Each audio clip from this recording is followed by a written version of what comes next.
கர்த்தருடைய பரிசுத்தம் மையப்படுவதாக. இந்த நாளிலும் அவனுடைய வார்த்தையாக நிற்க ஆண்டவர் தந்த மேலான கிருபைக்கு நன்றி செலுத்துகிறேன். கர்த்தர் சொல்லியிருக்கிற பாருங்க, மத்தேயு 5:14, நீங்கள் இந்த உலகத்திற்கு வெளிச்சமாக இருக்கிறீர்கள், மலையின் மேல் இருக்கிற பட்டணம் ஒளிந்திருக்கப்பட மாட்டாது என்று. அப்போ ஆண்டவராய் இயேசு கிறிஸ்துவை நாம் உள்ளத்திலே, இருதயத்திலே அவரை நாம் ஏற்றுக்கொண்டால், அப்போது நான் உலகத்திற்கு ஒளியாக இருக்கு என்று சொன்ன தேவன் ஆண்டவராய் இயேசு கிறிஸ்து. அப்போது பாருங்கள், ஆண்டோடைய வார்த்தை சொல்லுகிறது, நீங்கள் உலகத்துக்கு வெளிச்சமாக இருக்கிறீர்கள் என்று. ஆண்டவரை பின்பற்றுகிறவர்கள், ஆண்டவரை இயேசு கிறிஸ்துவை பின்பற்றுகிறவர்கள் உலகத்தில் வெளிச்சமாய் காணப்படுவார்கள். சத்துருக்கு, சாத்தானுடைய இருளின் சக்திகளுக்கு கிரியை செய்ய முடியாது. ஆமே.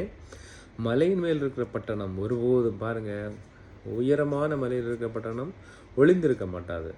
இந்த வார்த்தையினால் உங்களை இருளிலிருந்து வெளிச்சத்திலே ஆண்டவர் மாற்றுவாராக. ஆமென்.